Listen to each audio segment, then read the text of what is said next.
William, hopefully your favorite videographer from Two Hats Publishing. I welcome you to International Women's Day, Texas Women Inspiring Change. This happened on March 8, 2014, and I can still hear the echoes.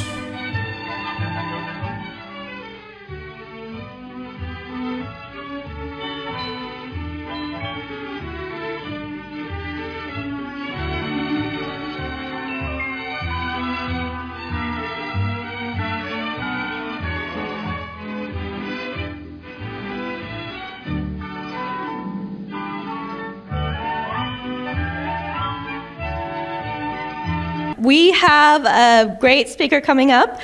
The title of the presentation is Peak Power, Speech, Debate, and Storytelling in Action.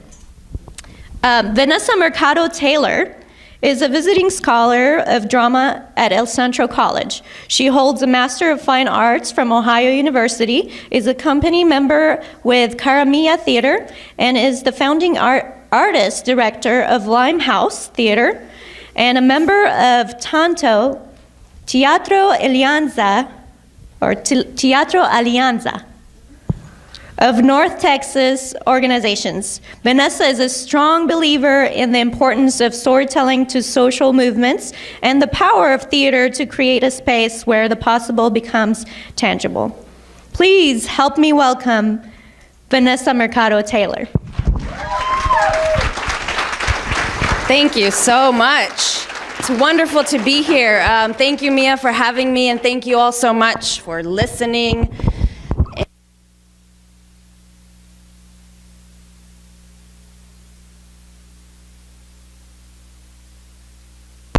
Okay, here we go. All right.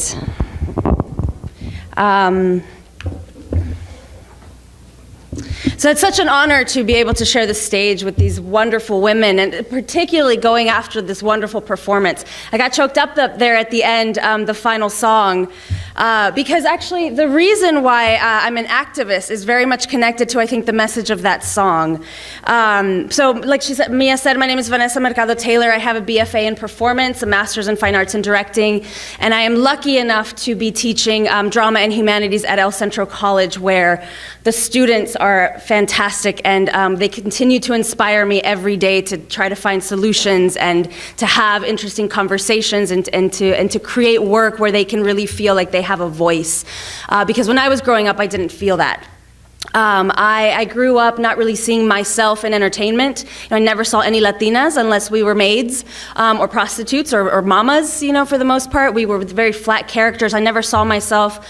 I remember I wanted to audition for Our Town, which is one of my favorite plays when I was a teenager. So I went to the head of my program and I said, I would love to audition for Emily, the main role. And he said, oh, I'm sorry, we're not doing a Hispanic production of Our Town. I said, okay. And that started it for me. There was a lot of things in my life that made me realize some things about the world and helped me to get to where I am today. Like I said, I never saw myself on the theater, definitely. I almost quit the theater. I love the theater. It is my true passion. And in undergrad, I almost quit because I didn't see myself on the stage. And I thought, well, this is obviously not for me. My story doesn't belong here, right? Because that's what I was saying, is my story wasn't here. After I received my BFA in theater, I sat down with the head of my program because I wanted to know what steps I could take to be a successful professional in the field. And he essentially told me that I could not have a career and a family because I was a woman. And that as a female director, I would not be able to do the things that I needed to do, all the sacrifices that I needed to sacrifice in my personal life to be able to do that. And so, in my head at that moment, I didn't say anything out loud because my mama raised me to be polite when I'm sitting, in front of the head of my program. But I thought, I'm gonna show you. And that has actually helped me in my journey. Is anytime I'm really struggling or it feels like I'm sacrificing almost too much, I remember and I think I am gonna prove it to that man, to that jerk in that office, right? Also, thank you. I also remember in my directing class, I asked if I could direct a piece with some Spanish in it. I had never asked to do anything that had any kind of connection to my culture. First of all, because I never thought about it, because I didn't see those stories on stage. But I was told, make sure you don't pigeonhole yourself as a Latina director. The only time I asked to do anything at all related to my culture, I'm told this. And I'm thinking, I'm a Latina. I'm a director. I'm a Latina director. How can I be anything other than that, right? I didn't quite understand. And so this is after years and years of feeling like the only way for me to achieve the American dream was to somehow be as white as possible. And that was my journey. That was the narrative that I kept hearing in my life over and over, meant, as white as possible, whatever that meant to my very young mind. And I realized that the buttons don't work. I realized that there are messages everywhere, right? There's a million stories being told all around us, but there are some stories that are never told. Some truths are buried hidden. Instead, we are scarred by the narratives which are forced upon us. When I realized that my story was not a part of the narrative, I choked on my insecurities. I waded through muddy layers of labels and stereotypes and dreams and expectations, trying so hard not to be what I was just because society was pushing someone else onto me. To tell your story is to affirm your humanity, right? To say, I exist, I matter. My story matters. These stories, they're more than that. They help us to experience our shared humanity, to empathize with another human being. The stories we tell show what we value. The deepest personal narratives we carry in our hearts and memories remind us who we are and where we come from. Narrative plays a role in the entrenched relationships of power and privilege that define the status quo. I think the ladies that had the presentation before me talked about that, right? Creating a narrative, because sometimes the narrative that's out there, first of all, it might be distorted, and who's controlling that narrative, right? My story was being hidden. That's how I was receiving it. That was my experience. Stored away with the cleaning supplies or exoticized along with my long brown hair and my prevalent curves. See, I looked out into the world and realized that the world was being shaped without me. And so in 2003, I decided to start my own theater company because I looked out in Dallas and I thought, I don't want to be a part of this. And so we created a piece about the murdered and missing women of Juarez, Mexico. And we traveled to Juarez, we interviewed the mothers and the daughters and the survivors.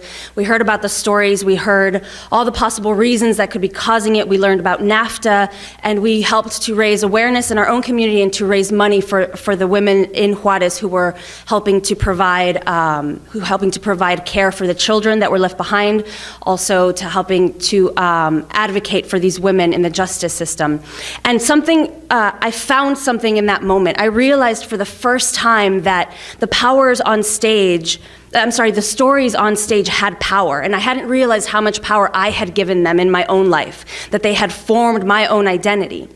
And so I started to realize if someone else, if they have used those stories for the formation of my identity and how I see a world and how I behave in the world, why can't I do the exact same thing, right? Why can't I reframe these stories? Why can't I tell a new story, possibly even create a story that's never been told? That's the beautiful thing about the theater, is that we can imagine all these possibilities, right? Try them out on stage, and then choose one and work your way towards that, right? Theater allows us the ability to imagine the impossible and then find a way to make it possible.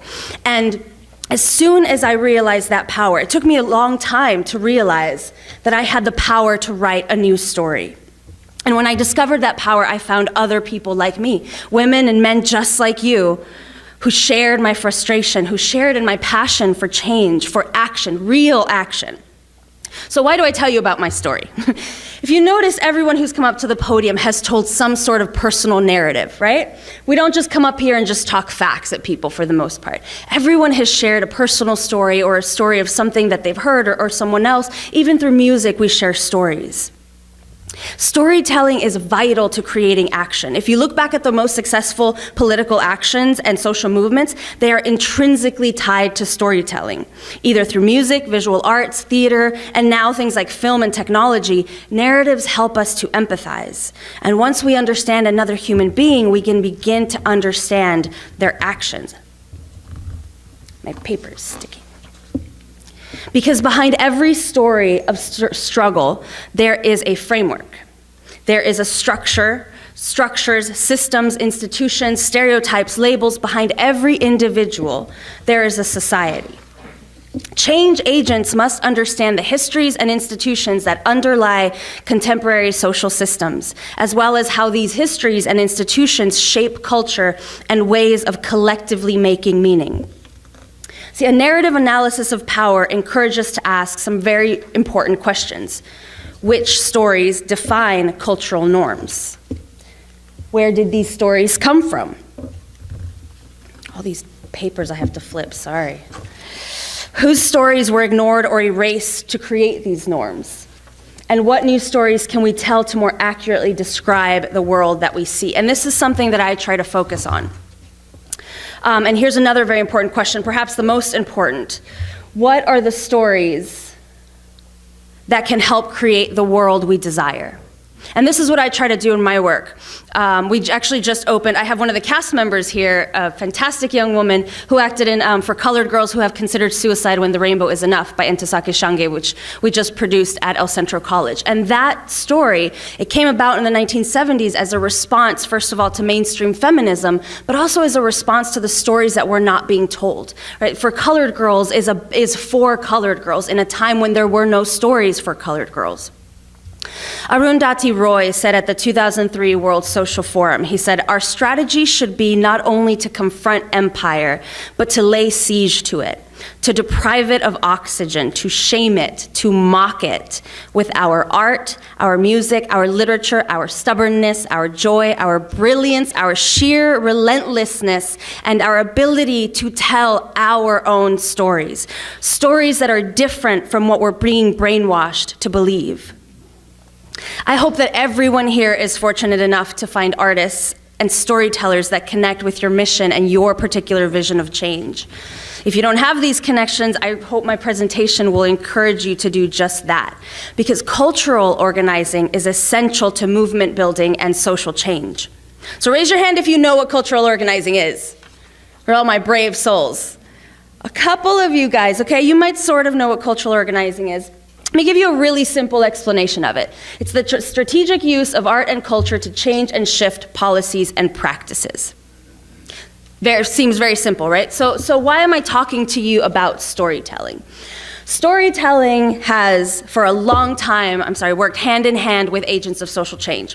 In the 1960s, for example, the Teatro Campesino educated migrant workers on their rights and helped Cesar Chavez to organize the historic Delano grape strike, and it did it all through theater. Right? They would put on these signs that would let everyone know who everybody was. And then they would, on pickup trucks, sometimes they would create mobile stages, and they would do these little skits. In the skits, they would be able to show confrontations between the patron, you would always be the patron, right, the jefe, is usually what they called him, and the campesinos, or the workers. And you would have, for example, the unions. You had a character who would represent the unions. So they were able to educate people through entertainment. And not only that, but they were able to really bring the community in, the children in, right, because it became a community event participating in this art making. Also in the 1970s, hip-hop spread the story of new black identity. Africa Bambaataa in the Bronx helped to use hip-hop to combat the violence and frustrations of urban life. In New Orleans today, groups of day laborers perform on trucks and travel to various pickup stops to educate their peers on their labor rights. This group has organized protests, public performances, and they're trying to highlight the injustices that the Latino community in post-Katrina New Orleans faces. Another example in Brazil, Augusto Boal used theater of the oppressed to organize communities and actually change public policy. So what he would do is they would perform skits, which were often improvised by actors, and then they would stop the skit at a certain moment, and they would ask the community, the local community, all right, what would you do now? So someone would raise their hand and say, well, I would do this. All right, come on up here and do it. So it's more than just listening to people. It's actually letting people try their solutions. So you would have the various forces at play here, and we would play it out. And it was kind of a role-playing exercises. But what you were able to do was you were able to see solutions being worked out and then try to visualize or imagine possible scenarios that might happen. And what Augusto Boal did was that he actually used this type of theater, this forum, to bring these solutions from within the community to the people in charge who would be able to make it happen, right? And that's how it worked in Brazil. Also in Los Angeles, for the last 10 years, the homeless community of Skid Row has used performances and public art to express their concerns about gentrification, criminalization of homelessness, the prison system, and a lot of other issues, and also engage in actions towards personal and healing and rehabilitation. So this first picture that you see up here in the top right-hand corner was a show about the prison system, and they actually created an area where the prisoners were, so it was site-specific. They created the environment like what the prisoners would be in for the audience. So the audience got to actually experience that environment and get the stories in the place where it happens, right? They organized festivals as well as various dance workshops and public art to express their concerns, but also as a voice, right? To tell their stories because their stories are not being addressed. And this is the key to all of this, is that art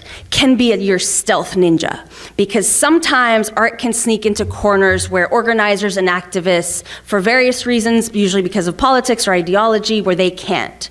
Art has a way of sneaking into people's subconsciousness also, right? Stories have a way of hooking people in. They always have. This is one of my favorites because it's something that has started very recently.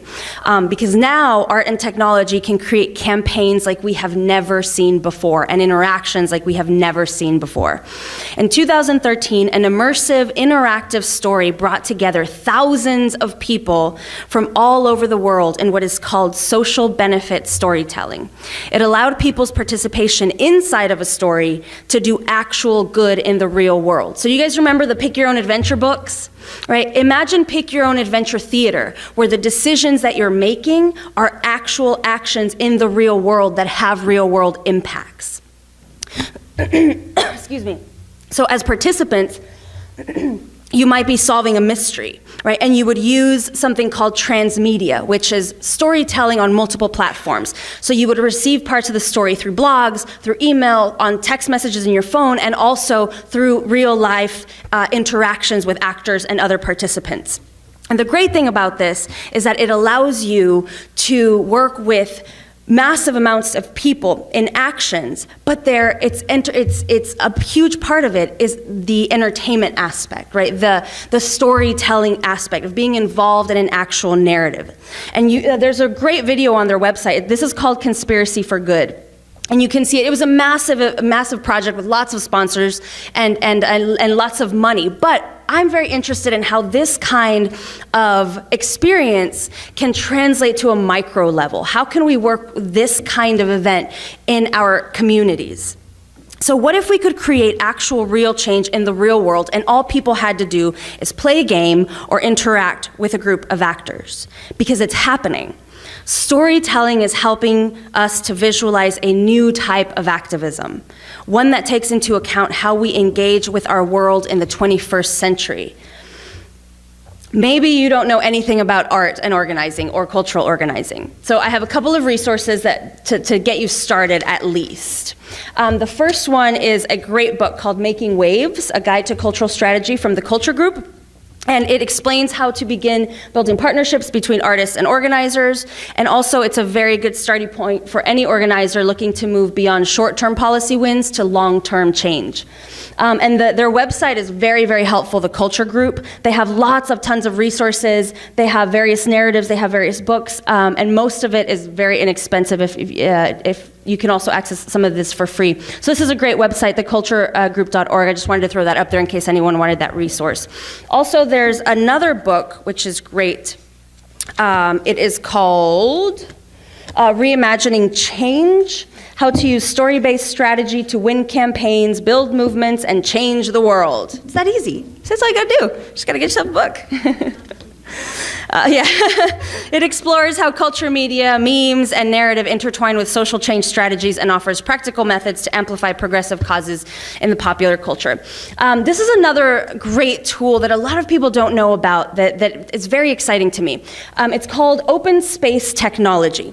And open space technology is an approach to hosting meetings that is intrinsically democratic. It's been used in groups as small as 5 and as large as 2,000. It has been used by companies to solve design problems, but more importantly, it's being used by artists and activists and organizers alike to gather people to find solutions to problems. So the way it begins is that it begins without an agenda. The agenda is set by the participants, and this is what makes it democratic. So any of the attendees can name the issue or question. So they choose an issue or question. They choose a meeting time and a place, and they post it on this bulletin board, right? Then the person later shows up, they kick off the conversation, and they take notes. So notice that I said they kick off the conversation. They do not lead the conversation. And although there are moderators in open space technology, there are no, everyone is equally responsible for the conversation which takes place. And these forums are really interesting because what happens is you are sort of forcing people to use the knowledge that's in the room. You know, and a lot of times we attend events like this because we want to learn from someone else, but it's important to honor the knowledge that everyone has, each participant, not just speakers, right? Not just organizers, but of our entire community. And the best way to acknowledge that knowledge and to empower that knowledge is to give everyone that voice to create a discussion or to lead a discussion. And so if I wanted to discuss, you know, for example, how to implement storytelling into a campaign, I would put my little note up there with the time, and anyone who's interested would show up. If no one here is interested in hearing from me, no one shows up, there's no session, so I would move on to the next one, or I would go to a different one. And the most important rule of open space technology is the rule of 2 feet. Which is, if you're not getting anything from a session or you don't feel like you're contributing, you can leave at any time and go to another session. And that's important, right? So people don't feel like they have to sit through conversations. Maybe they can't contribute or it's just not their particular cup of tea. So what I love about this process is that it's a really great idea generator. You can find solutions, but like I said, it relies on the knowledge in the room. It empowers people to acknowledge that knowledge. It also empowers people to find their own solutions rather than relying on someone else. And the democratic process, that's I would say my favorite one. So in the last little bit of the presentation, because I know we're all behind, so I'll try to wrap it up quickly. I wanted to move from storytelling to speech and debate, which is the other part of this presentation. And if any of you have any questions about open space technology or any of the things that I've talked about, please feel free to contact me. I'd be happy to give you I don't know if my contact information is on the program. I didn't look at that, but you're welcome to come up to me after the presentation. I'll be happy to share my resources or my contact information. So let's talk about debate very quickly. I know we all like to debate our point, right? So a couple of tips and tricks that I thought maybe you haven't heard, because we all hear the basics of debate and speech, right? So I wanted to try to give you my particular perspective as a theater maker and some tips that I've learned from theater that might be able to help you. So this one, like I said, it's kind of, some of these might seem obvious, but so know your audience, okay? You do this by listening more than you do by speaking. We often forget that sometimes the more we talk, the less the other person listens, right? They're way more likely to be agreeable and find commonalities in your argument if you are listening to them. This will also allow you to respond more specifically. If you listen to them, you know what their point of view is, you know exactly how to answer, right? Also, know your topic. Again, another one that seems obvious, but make sure you have information about your argument from all sides. And this is the one thing that I love about theater, the one thing. I always say it's the one thing. There are many things that I love. This is one of the things that I love about theater, is that it forces you to see another person's point of view and see their humanity through that and empathize, right? So talk to people about it as much as you can. Teach it. You learn best when you teach, right? So that's a great opportunity to learn how you debate a particular topic. Also, be clear and concise. Get to the point. Stay on the point. That's all I'm going to say about that. Just got straight to the point. Empathy. Practice arguing the other side. I think this is very, very valuable, right? You know where you stand on a point of view. Why don't you practice being your own devil's advocate? By understanding their point of view, you're going to be better to frame you're going to be in a better position to frame your own argument. And keep your cool. I think this is the most important rule. We are all deeply passionate. I know you're all little burning fires of passion for social change, okay? I know it, I can feel it in the room. But there are ideologies, traditions, assumptions. There's a lot of things that are gonna make us angry, and you're not gonna get anywhere if you blow up. Chances are you're gonna be in worse shape. When you aren't in control, people think you haven't fully thought it out. They think you're just going on emotion. You may not change their mind today. You may not change their mind tomorrow. But someday, if you keep talking, you will change their mind. But they're never going to give you a second chance if they don't trust your intellect. And they won't trust your intellect if they think you're only going off of emotion, right? So keep your cool. It really comes down to one simple thing. And I learned this, I went to a learning exchange with Alternate Roots, which is an organization that brings together artists, artist activists, right? So it's artists that are working as activists as well with their work. And one phrase that stuck out to me from this learning exchange on community organizing, we must shift rage into love. And I think that's very important because as organizers, as activists, it's hard. It's a long journey and it's very easy to get jaded. It's very easy to be bitter. It's very easy to be angry at all the injustices in the world. Oppression is about dehumanizing. So we have to remember our shared humanity. So keep your cool. Remember that they're a human being no matter how much you disagree with them. All right? So now for speech, which is a little bit different than debate. Debate is all about changing someone's mind. I think that's how I see it. So a couple of things for speech. Practice it differently. This is what I mean. Consider acting in a play or during improv or performing spoken word. Now you may say that terrifies me, and it should. I think it terrifies everybody, but what it does is it allows you to focus on yourself, on your body, on your voice, on how you speak without the content, right? Because it's very easy to focus on just the content, but a big part of speaking and how we're understood is first of all, our physicality, our body language, but also how we speak.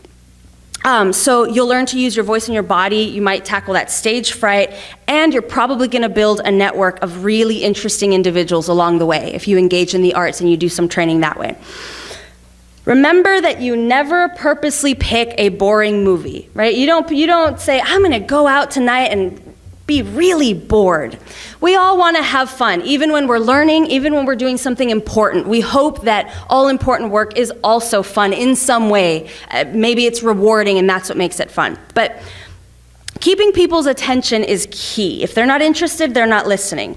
Now, I'm a college professor, like I said, and trust me, I can tell when I look out into a crowd and everyone is bored. I know what they're thinking, I can't wait to get out of here. So learn to sort of read the audience and adjust in the moment, right? Maybe I was gonna talk about something and the crowd just isn't interested. Can you adjust in the moment? And these are some things that working with artists or going and doing some improv classes, things like that are all very good for that. Be passionate. Do not be afraid to show your enthusiasm. It's infectious. I think it's infectious. Practice as much as possible. Practice, practice, practice. It will do wonders for your confidence and make you feel more at ease. And also be confident. You have a story, and your story matters. And your story can create waves that are going to reverberate through individuals, through communities, institutions, systems, who knows? A tidal wave of action, but you have to believe it. No matter how hard the road, you have to know that your story matters, that you have a voice, and that your voice has power. So thank you all so much for your time. I hope you've learned at least a little bit or get some resources that will help you along the way. Like I said, I'm available to you if anyone has any questions. Thank you so much.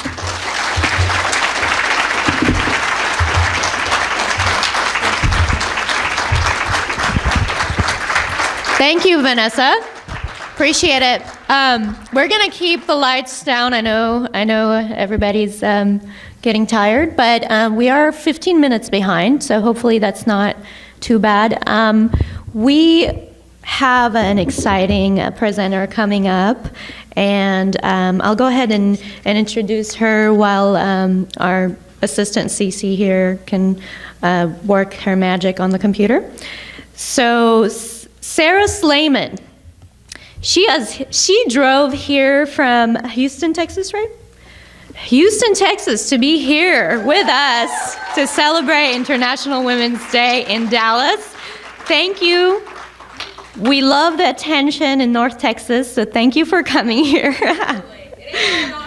Exactly. So, reaching our roots, connecting with Texas women on the ground. Sarah Slayman is a dedicated women's rights activist. She holds a political science degree from University of Houston and has worked on presidential, state, municipal, and other grassroots campaigns.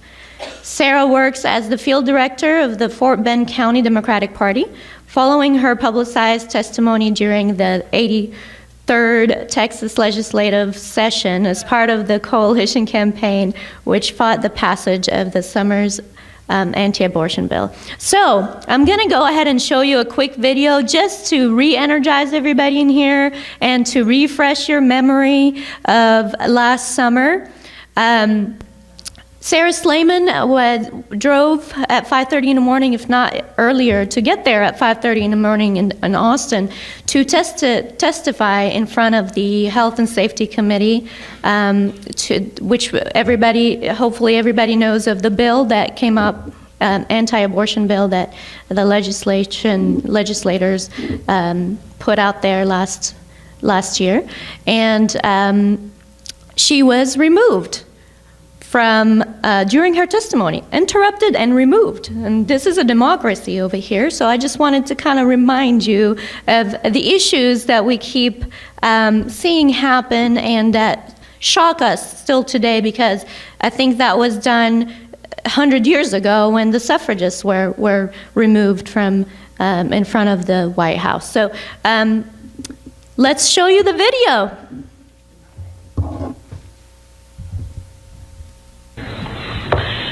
Thank you, Chair and Committee. My name is Sarah Slayman. I'm a constituent of Senator Whitmire. I'm here to testify against SB1 because I'm tired of Republican primary politics, misogyny, and greed dominating the state I was born, raised, and schooled in.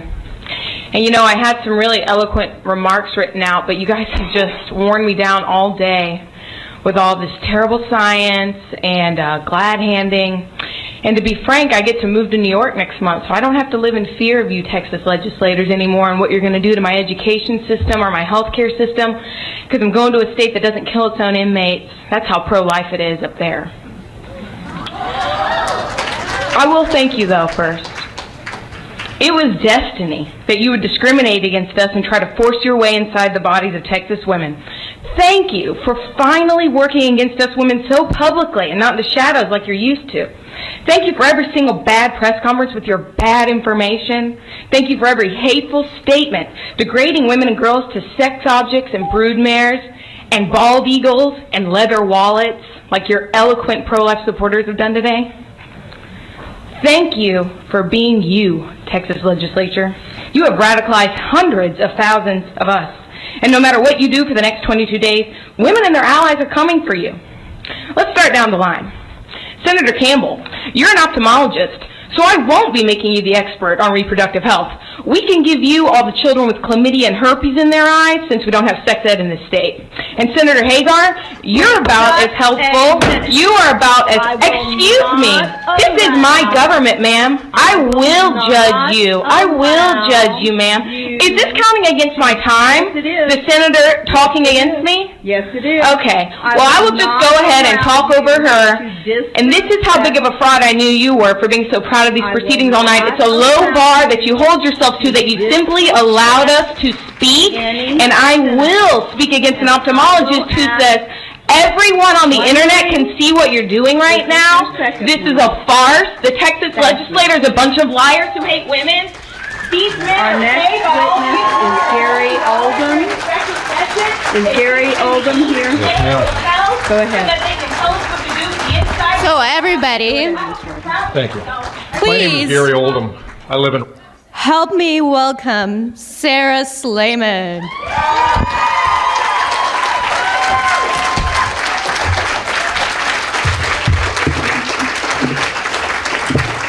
Howdy, howdy. Can I take the mic out? Thank you, Chair and Committee. My name is Sarah. I don't think we want to see it again. Okay. I'm really, really proud and happy to be invited here by what can really be described, just like our efforts this summer, as a true coalition. You know, this isn't astroturfing. This isn't what the Koch brothers do. These are real people who work in their communities, who organize workers, who organize each other, and I'm really honored that you guys took time out today to come and hear from all of us. So thanks for being here. So I want to start off this International Women's Day with a quote from one of our foremothers of feminism.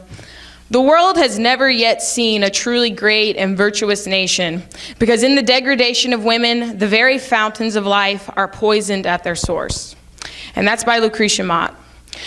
And, you know, it can't be overstated enough that there's tons of progress we've made, okay? But it's incredible to hear the type of policies that still exist today and that existed, back when the president of the AFL-CIO, Becky Miller, was talking about how you could be kicked off payroll at 6 months pregnant. You know, they expect us to produce their workforce. They expect us to take care of them when they're old, but no rights in between.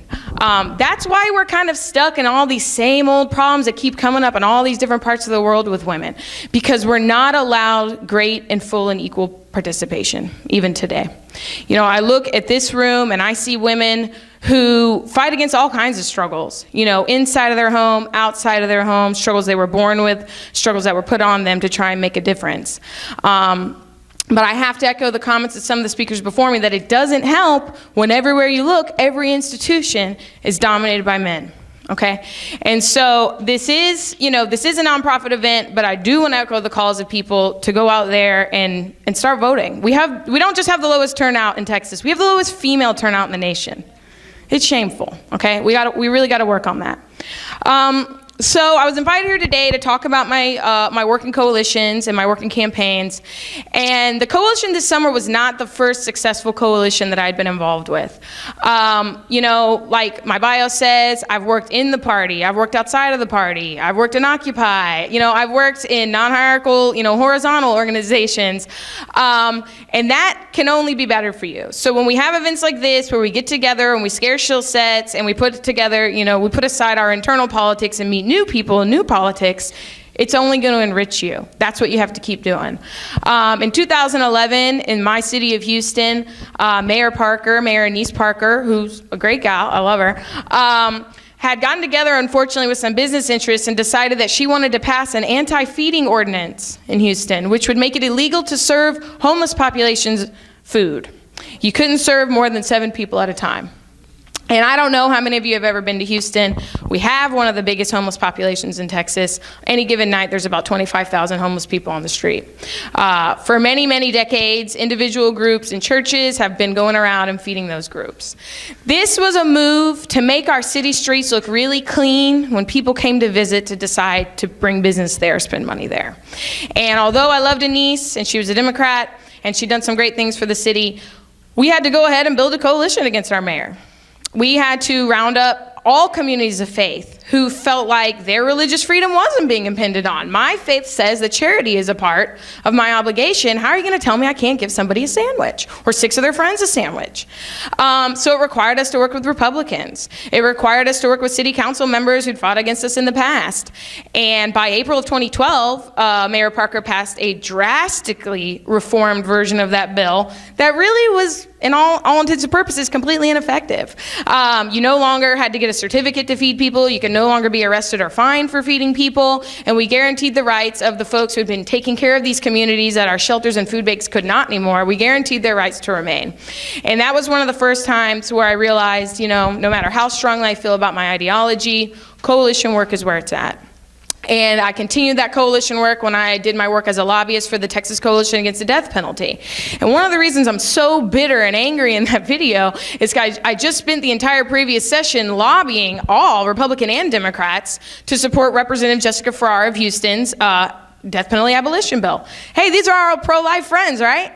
They're going to want to take a look at that bill, right? No, Representative Debbie Riddle looked me in the face and smiled and said she wished she could execute more Texans, okay? So, yes, that's Debbie Riddle of Tomball. Amy is running against her.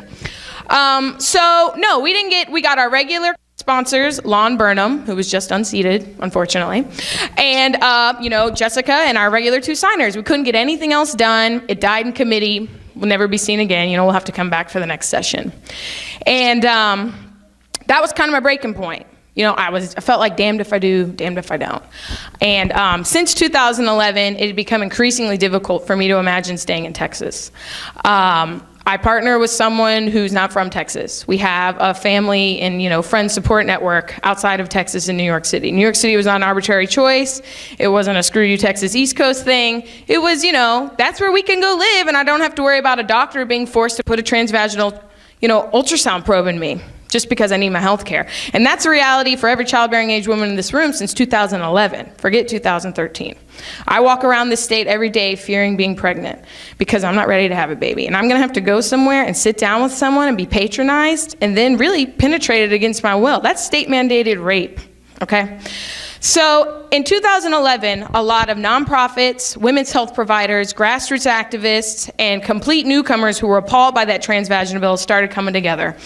And the coalition you saw this summer was that was a culmination of efforts since 2011 of people beginning to learn who their House district representative is, to learn how these laws get implemented, to learn, what the hell ambulatory surgical center requirements mean, and really getting down into the nitty-gritty of citizen lobbying. You don't have to have a degree from Georgetown University or be somebody important's daughter or son to be a lobbyist. You are taxpayers, you are stakeholders, you are lobbyists, and you have every right to be up their ass every session, And that's where I'm going to take a departure, actually, from the last speaker. Anger is powerful. There's nothing wrong with anger. Righteous anger is a natural reflex from the injustice we face as women living every single day. And decorum versus dissent was a big part of this summer.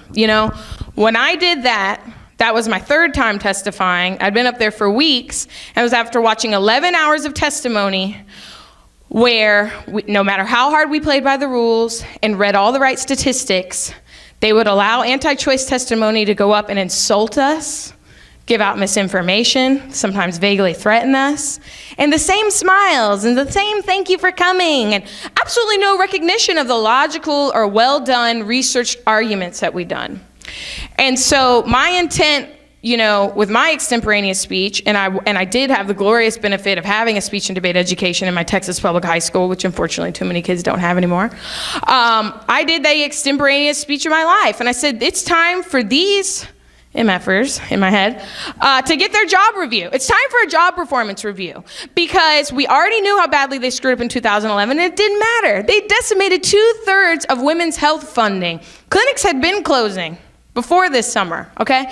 And so then they were gonna come back, brag about like if they'd done something and like they were here to help our women's health again. It was a complete farce, okay? And by continuing to play along with decorum and by continuing to play along with their narrative and the way they wanted to frame the debate, Senator Jane Nelson was gonna be able to say, well, ladies, I let all of you speak, and we're still gonna pass the bill. Go home. So I didn't wanna let the moment pass without it being like, we have followed your rules to be polite. We've come to this big pink granite building, we've acted politely, but I wanna put a mirror up to you and show you exactly how you look. You're liars. You don't care for women. This is a politicized assault. These are not accidents. Dr. Drew, a better Dr. Drew from Harvard University has shown us through brain science that politics are emotional. They're not logical. Don't ever let anyone try to belittle you about your political argument because it's emotional. Narratives are part of that emotion. We can read all the statistics and information in the world. They don't care. They have an interest. It's usually financial. They are motivated by the emotion of greed, grift, okay? So you have to be motivated by your own story, throw in the facts of the state, throw in the realities of the state that you live in, but you have to be ready to come and say, listen, I'm a stakeholder, I'm a taxpayer, you work for me, your district office belongs to me, and this is how it is. So that coalition was powerful because everyone dropped egos. You know, within the nonprofit world, people are scrapping for grants. Within the political world, people are scrapping for votes. Within labor, different unions are scrapping for workers. When we all had to come together and just work on one common goal, which was try and delay this bill as long as humanly possible, all of that melted away. And I was meeting with someone last night. Every other week I'm with someone who was there this summer. It was the most powerful political experience of our young lives.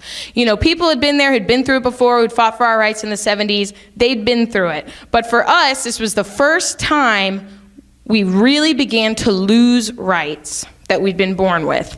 And it was an incredibly politicizing experience. And it would not have been possible if one party had been in charge, if one org had been in charge, or if one nonprofit had been in charge. We needed as much input as possible. Sorry. And so what developed out of that, you know, everyone thought we were talking about abortion and sex all summer. The conversations that emerged out of this summer were poverty. Poverty is the access and the barrier to access for potential. Poverty is the barrier to getting the healthcare you need. Poverty is the barrier to getting to the Capitol to get up these jerks' faces, you know? Poverty is the reason why women could watch us from TV and had to stay at home with their kids because they cannot afford the babysitter, okay?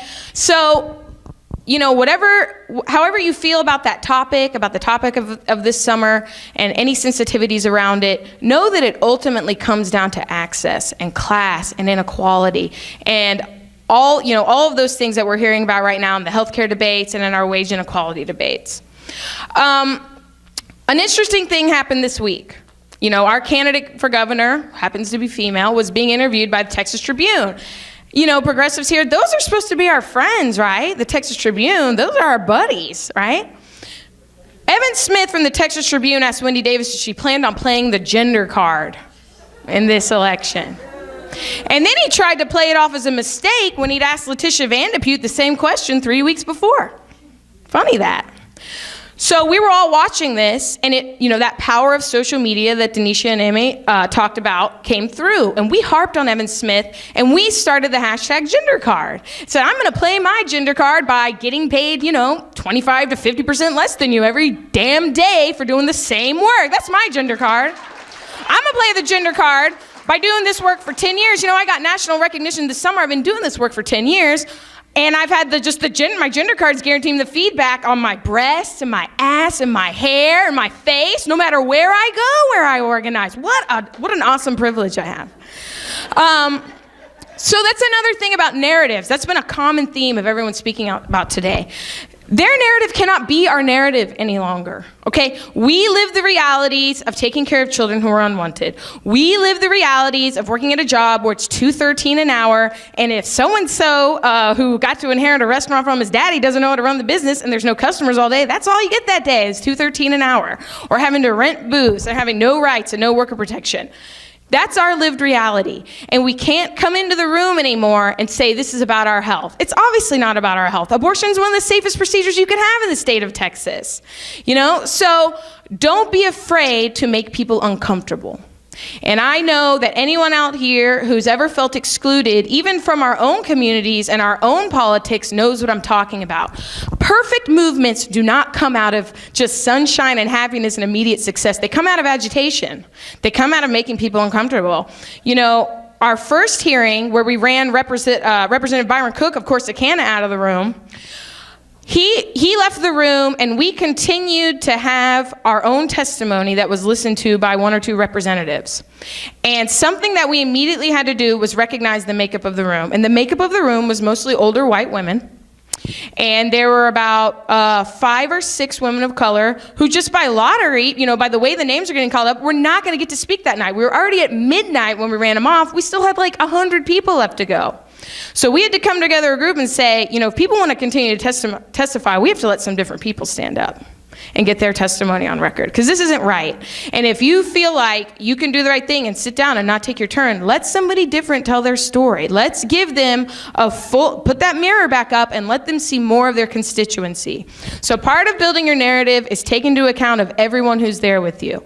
Like I said, when I was interviewed on MSNBC and people say, why did you do this? I did it for women who couldn't be there. I did it for the 20% of women who are in rural communities in Texas and couldn't get to Austin at the drop of a hat. I did it for caretakers who couldn't get out of their house. I did it for people in my family who have problems and can't really articulate and get into that political narrative in their own lives yet, but who are subservient and held to the same system that's causing all of us problems.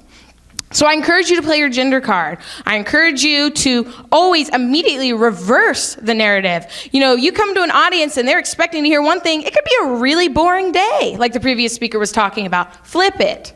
No, I'm not gonna go on the talking points that we were issued when we came in the door. This is what I'm gonna talk about, because it could be your last chance to get it done.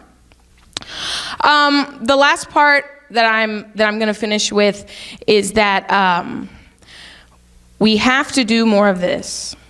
It's so easy to create your own event and have the same 8 to 10 people come every time. And you hear, it becomes a nice echo chamber, you get to hear the same things. It's much more powerful if a group of 60 people come out. And that means doing hard outreach work and making sure that your information is concise and easy to understand. Sometimes it may be different in languages. In Houston, we have to make a concerted effort to reach out to our Vietnamese and Latina communities. That means, if you want to find somebody who's affected by the working conditions and a small business and they're from the immigrant community, well, maybe you need to work in their language more often. It means showing up to other people's events, even if you don't understand right now, because I don't like it when people just nod like they're supposed to know. Even if you don't understand why immigration is a feminist issue, even if you don't understand why police brutality is a feminist issue, you have to show up to those events. Mothers are there, sisters are there, and that's their chosen struggle of the moment. And we have to meet them there. It can't have a pink banner on it and be related to our private parts every time that we get involved. It has to be a little bit more integrated than that. So I encourage you to keep this going and keep looking for, if your group doesn't have anything to do this week or next week, go ahead and look up the calendar and see who does. And just go up, shine it, even if you've never been. You don't know anybody who's there. It's like an awkward party sort of feeling. Show up, smile, introduce yourself. How can I support you? How can I get the word out? Someone who's in charge of that group may be just totally phobic of Twitter. Can I help you with your Twitter? Can I help you set it up? There's all kinds of little things we can do to show that kind of solidarity. Because we'll never have the money that the opposition does. Not unless a lot of crazy stuff gets changed, which I wouldn't mind. But we're not gonna have that money. What we can have is numbers, okay? And these people who have backed this Texas legislature into such a crazy conservative corner, they showed up in their faces. They showed up at their offices every day. They threatened not to vote for them. They sent in letters. They came to a critical mass, and now a very small base of people control that party that controls the state. I know that we can do the same thing because history is actually on our side, because morality is actually on our side, okay? So those big races, they're exciting, they're attractive, they're fun. But that woman running for school board, that man running for House District, he is gonna control if your babies are put in prison right out of school. She is gonna control if your daughter isn't taught about her body. These are whose offices who have to learn our face. You're tired of seeing me, right? Why don't you start doing the right thing, okay? That's the kind of pressure we can exert until we can get this income equality under control. So thank you so much for your time today, and have a wonderful weekend.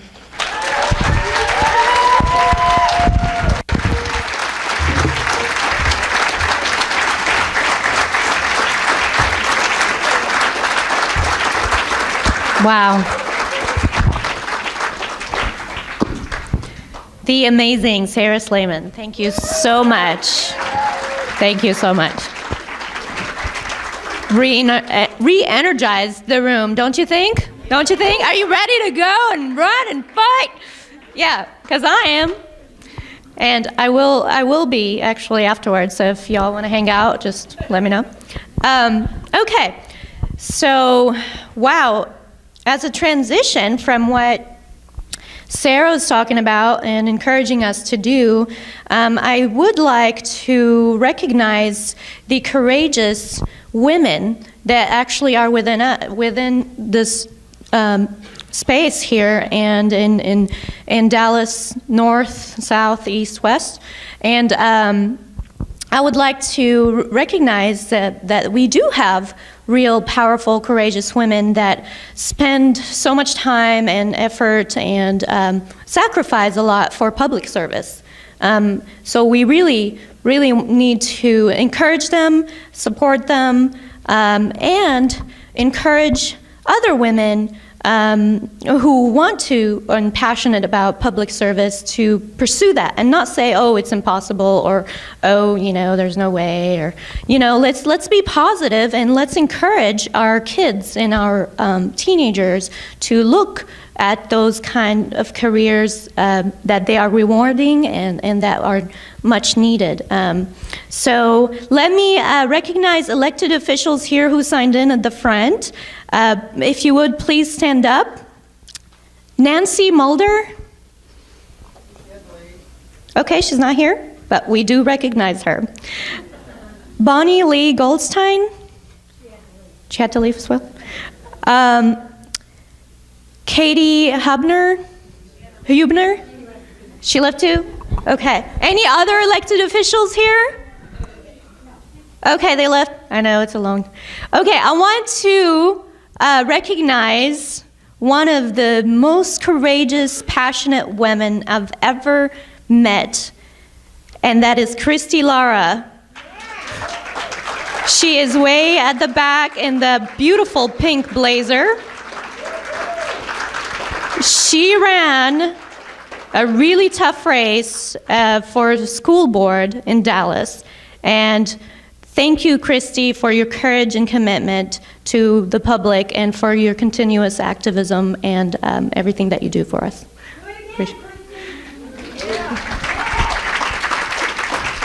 I would also like to acknowledge some amazing, committed candidates that are running and not endorsing or anything, but just personally are really, really beautiful people, and that's Lee Bailey, who's running for District 108, House District 108, and Samina Karmali, Samina Karmali is running against Jody Labenberg, who sponsored that anti-bill. So if you have free time and want to spend a lot of time in North Texas, Collin County, talk to me, okay? Because I live in Dallas, but my fight is in Collin County. Because Jody Labenberg truly insulted my intelligence and personally insulted me because of that anti-abortion bill. So it's personal, people, let me tell you. Okay, anyway, off track of my apologies, but we would like to start the raffle. So, do we have names? Okay. Thanks to Connie Paredes, who has supplied us with the gifts for the raffle.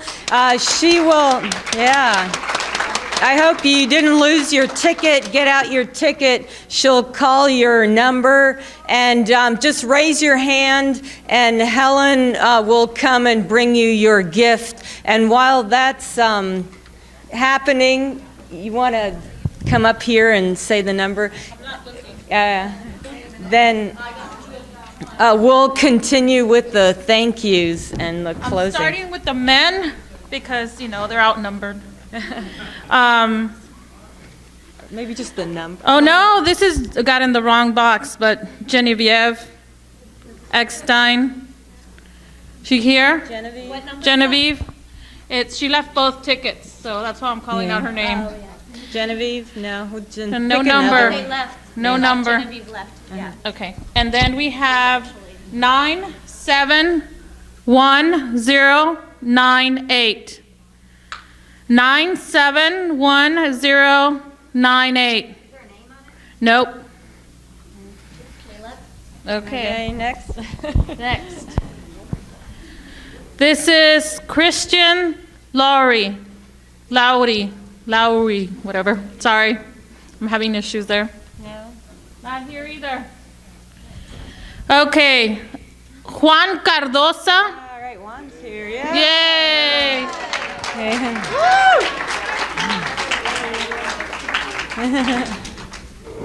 And then, let's see, one more man. Alex Estrada.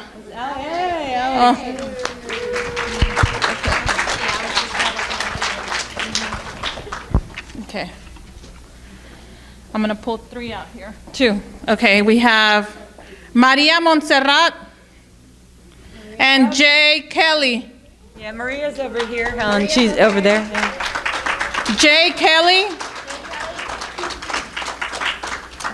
Not here. Jay Kelly's in.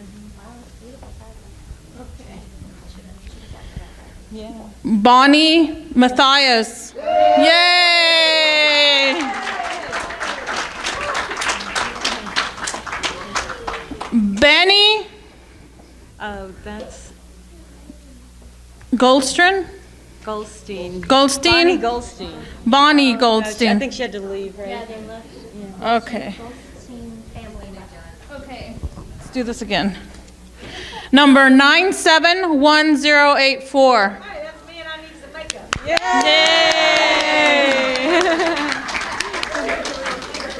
And that's it. Was that it? All right. Okay. Great. Well, thank you, Connie, for that. And great. Yeah, that might be easier. Great. So I'm glad. Yeah, Bonnie, Connie had some gifts for the guys, and thank you for coming also and supporting us here. That means a lot. We'd now like to thank the speakers for speaking here, and later on we'll give you some nice certificates that Connie also put together. So thank you, Becky, for speaking, and Aimee and Denisha. Thank you to Mosaic Song for singing. That was great. And Vanessa, thank you for your talk. And also Sarah, thank you for speaking here. Let's give them another round of applause.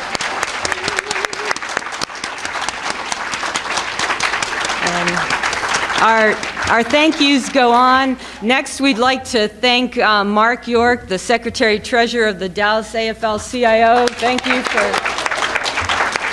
for letting us have the room and helping us with this. Thank you. Also, we'd like to thank Johnny Rodriguez and the UFCW, the United Food and Commercial Workers of Local 540, and they donated the food, and that it's all gone. So thank you, Johnny. You would want to start with the thank yous? As sponsors. Mm-hmm. We're saying that You all were going to, sponsors, right? Or yeah, not or going if down you the want, list. whatever you want to do. Yeah.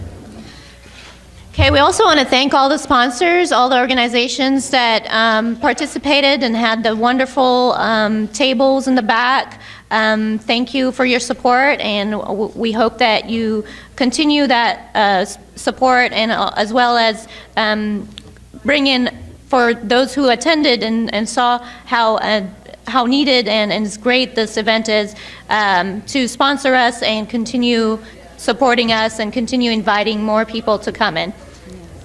Good. Thank you also to the volunteers that came in today and helped us with the setup and everything. I have Stephen Maxson, Craig Williams, Yadi Martinez, Annika Rieger, Brittany Weed, Michelle Stafford, Courtney Morgan, Anthony Laura, Helen Rieger, and Patty McClutchy. Thank you.